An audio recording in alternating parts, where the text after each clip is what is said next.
India کے شہر آگرہ میں مغل امپائر کے آرکیٹیکٹس کا ایک ایسا شاہکار موجود ہے جس کو آج پوری دنیا تاج محل کے نام سے پہچانتی ہے۔ 42 ایکڑ پر پھیلا دور سے ہی چمکتا ہوا یہ مقبرہ جہاں اپنے اندر خوبصورتی کے باغیچے سجائے ہوئے ہیں، وہیں اس کے اوپر غم اور اداسی کے کئی بادل ابھی تک منڈلا رہے ہیں۔ ناظرین، لگ بھگ 400 سال پہلے بنائی جانے والی یہ خوبصورت بلڈنگ جہاں اپنے دور کی سب سے بڑی اور سب سے شاندار بلڈنگ ہوا کرتی تھی، وہیں آج اس کو دنیا کا 7واں عجوبہ بھی مانا جاتا ہے۔ اس عالیشان اسٹرکچر کو بنانے میں 20,000 مزدوروں نے دن رات خون پسینہ بہایا، اور وہ بھی 1 یا 2 سالوں تک نہیں بلکہ پورے 22 سالوں تک۔ اگر آج کے دور میں اس کی قیمت کا اندازہ لگایا جائے تو سنگ مرمر کا یہ انمول مقبرہ حیرت انگیز طور پہ $1 بلین یعنی 7,500 کروڑ روپیوں سے بھی زیادہ مہنگا ہے، کیونکہ اس بلڈنگ میں مغل آرکیٹیکٹس نے اپنے ہنر کی کئی ایسی نشانیاں چھوڑی تھیں جن کی دنیا کے ٹاپ انجینئرز بھی آج تک تعریف کرتے ہیں۔ اس بلڈنگ کو ایسے ڈیزائن کیا گیا کہ جب مین گیٹ کے پیچھے سے اس کو دیکھا جاتا ہے تو یہ کافی بڑی لگتی ہے، لیکن جیسے ہی مین گیٹ کی طرف بڑھا جاتا ہے تو آٹومیٹیکلی اس کا سائز چھوٹا ہوتا جاتا ہے۔ دماغ کو چکرا دینے والی یہ کوئی پہلی ٹرک نہیں تھی جو مغل آرکیٹیکٹس نے استعمال کی ہو۔ اس کے گرد چاروں میناروں کو بالکل سیدھا کھڑا نہیں کیا گیا، بلکہ یہ مینار باہر کی طرف تھوڑا جھکے ہوئے ہیں، کیونکہ اگر ان کو سیدھا کھڑا کیا جاتا تو دور سے دیکھنے پر یہ اندر کی طرف جھکے ہوئے لگتے، جیسا کہ ان مسجدوں میں آپ دیکھ سکتے ہیں۔ ان میناروں کو باہر کی طرف جھکانے کا ایک اور ریزن بھی تھا، اور وہ یہ تھا کہ خطرناک ارتھ کوئک کی صورت میں اگر یہ مینار گرے بھی تو یہ باہر کی طرف گر کر تاج محل پر ایک آنچ بھی نہ آنے دے۔ لیکن آخر ماجرا کیا تھا کہ اس کو بنانے والے کسی صورت میں اس پر ایک خراش بھی برداشت نہیں کر سکتے تھے۔ تاج محل کے وہ کون سے راز تھے جن کو 400 سال پہلے چھپانے کی کوشش کی گئی تھی، اور جب اس دور میں کنکریٹ یا اسٹیل ہی نہیں ہوا کرتا تھا تو آخر اس عالیشان مقبرے اور اس پر موجود 40 میٹر اونچے ڈوم کو کیسے بنایا گیا؟ یہ سب اور اس سے بھی زیادہ آپ جان سکیں گے آج کی اس اسپیشل ویڈیو میں۔ ناظرین، یہ معاملہ اسٹارٹ ہوا تھا سن 1607 میں، جب انڈیا اور پاکستان کے اس خطے میں مغل امپائر کا ہولڈ ہوا کرتا تھا۔ اس دن مغل شہنشاہ کا سب سے چھوٹا بیٹا شہاب الدین محمد خرم 15 سال کا ہو چکا تھا، اور اسی کی سیلیبریشن کے لیے آگرہ فورٹ میں ایک عالیشان پارٹی رکھی گئی تھی۔ خرم مغل شہنشاہ کو سب سے زیادہ عزیز تھا، اسی وجہ سے اس کے ہر جنم دن پر اس کو ہیرے جواہرات اور سونے سے تولا جاتا تھا، یعنی جتنا وزن شہزادے خرم کا ہوتا تھا اتنا ہی خزانہ اس کے نام کر دیا جاتا تھا۔ لیکن اس جنم دن پر کچھ اور بھی خاص ہونے والا تھا۔ مغل شہنشاہ نے شہزادے خرم کی شادی اپنے ایک وکیل کی بیٹی کے ساتھ کر دی جس کو ممتاز محل کے نام سے جانا جاتا ہے۔ ممتاز اور خرم کو پہلے دن ہی ایک دوسرے سے بے انتہا محبت ہو چکی تھی، اور اس وقت یہ کسی کو بھی معلوم نہیں تھا کہ اس محبت کا بول بالا ہمیشہ کے لیے رہنے والا ہے۔ اگلے 10 سالوں تک شہزادے نے کئی جنگیں لڑیں اور ان میں بھرپور کامیابی بھی حاصل کی۔ اسی وجہ سے شہنشاہ نے خوش ہو کر ان کو شاہ جہاں کے لقب سے نوازا، جس کا مطلب ہے دنیا کا بادشاہ۔ شاہ جہاں کی ٹوٹل 6 بیویاں تھیں جو آگرہ فورٹ کے حرم میں ہی رہتی تھی۔ ان 6 میں سے شاہ جہاں سب سے زیادہ محبت ممتاز سے کرتے تھے، اور یہی وجہ تھی کہ ان کا زیادہ تر وقت ممتاز محل کے ساتھ ہی گزرتا تھا۔ وقت تیزی سے گزرتا جا رہا تھا، اور 4 سالوں کے بعد یعنی 1621 میں مغل شہنشاہ اچانک چل بسے۔ شاہ جہاں جو پہلے ہی مغل امپائر میں خاصا فیمس ہو چکا تھا اور جو شہنشاہ کا چہیتا بیٹا بھی تھا، 1628 میں یعنی باپ کی موت کے 7 سالوں بعد اس نے شہنشاہ کی گدی سنبھال لی۔ پوری مغلیہ سلطنت اپنے نئے شہنشاہ سے بے حد خوش نظر آتی تھی۔ یہ وہ پیریڈ تھا جب مغل امپائر اپنے پورے عروج پر تھی، یعنی پورے انڈیا پاکستان کے ساتھ ساتھ افغانستان کے بھی کئی حصوں میں مغلیہ سلطنت کا راج ہوا کرتا تھا۔ سارے فیصلے شاہ جہاں خود کرتا تھا، جبکہ ممتاز محل پیچھے رہ کر شاہ جہاں کو مشورے دیا کرتی تھی۔ لیکن کسی کو بھی اس بات کا علم نہیں تھا کہ یہ خوشیاں عنقریب ماتم میں بدلنے والی ہیں۔ گدی سنبھالے ابھی 1 ہی سال گزرا تھا کہ ایک بار پھر سے مغل امپائر کو دشمنوں کا سامنا کرنا پڑا۔ اگلے 2 سال جنگ چلتی رہی اور شاہ جہاں کو اس جنگ میں بھی بھرپور کامیابی نصیب ہوئی، لیکن شاہ جہاں ابھی اس کامیابی کا جشن مناتے کہ ان کو ایک افسوسناک خبر سے آگاہ کیا گیا۔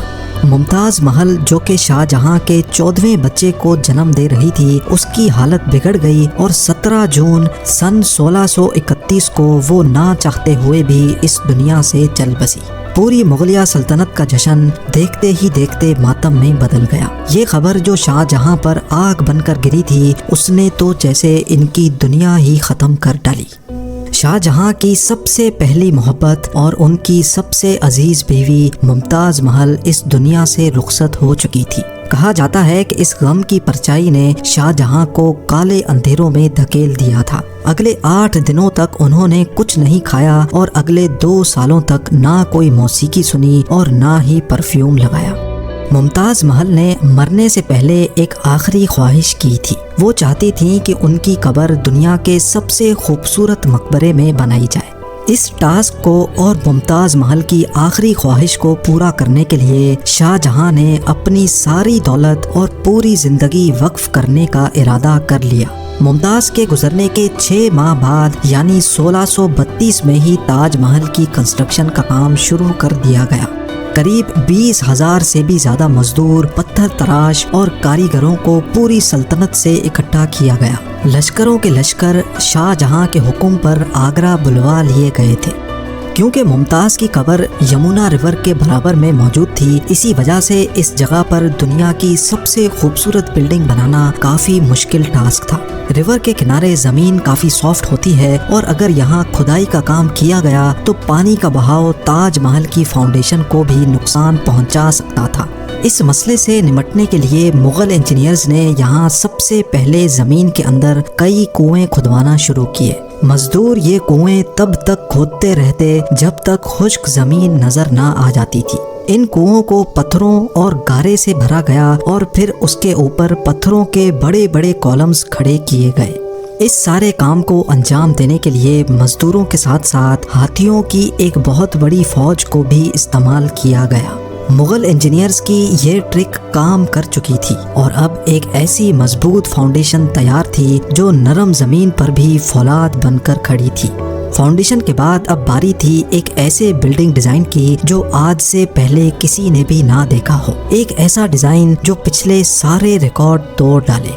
تاج محل کے ڈیزائن کا آئیڈیا شاہ جہاں نے اپنے باپ دادا کے مقبروں سے لیا تھا۔ باپ کے مقبرے سے میناروں کا آئیڈیا لیا گیا، دادا کے مقبرے سے بلڈنگ کور کا آئیڈیا لیا اور اپنے انکل کے مقبرے سے ڈوم کا آئیڈیا لیا تھا۔ اور جب ان سب کو کمبائن کیا گیا تو ایک شاندار اور عالی شان ڈیزائن ابھر کر سامنے آیا۔ بلڈنگ کے اسٹرکچر کو بنانے کے لیے لاکھوں نہیں کروڑوں اینٹیں موقع پر ہی بیک کی گئیں۔ یہ سب اتنا آسان نہیں تھا اور اس میں لا تعداد پیسے بھی بہائے جا رہے تھے۔ ہر گزرتے دن شاہی خزانہ تیزی سے خالی ہوتا جا رہا تھا، لیکن شاہ جہاں کو کسی چیز کی پرواہ نہیں تھی، بس ان کو یہ کام ہر قیمت پر کمپلیٹ کرنا تھا۔ کہا جاتا ہے کہ تاج محل کی کنسٹرکشن میں اتنے زیادہ لوگ لگائے گئے تھے کہ ان کی وجہ سے آس پاس کے علاقوں میں کھانا پینا ختم ہو گیا تھا۔ 20,000 مزدوروں اور کاریگروں کی ڈیمانڈ پوری کرنے کے لیے شاہ جہاں نے آس پاس کے تمام علاقوں سے اناج آگرہ منگا لیا تھا۔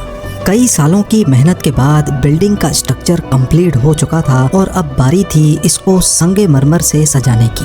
یہ سنگ مرمر آگرہ سے 400 کلومیٹر دور راجستھان سے منگایا جانا تھا، کیونکہ یہاں کا مکرانہ ماربل آج تک دنیا کا فائنسٹ ماربل مانا جاتا ہے۔ شاہ جہاں نے تاج محل کے لیے پورا مکرانہ ماربل ریزرو کر لیا تھا، یعنی جب تک تاج محل کی ڈیمانڈ پوری نہیں ہو پائے گی تب تک کسی کو بھی یہ ماربل خریدنے کی اجازت نہیں تھی۔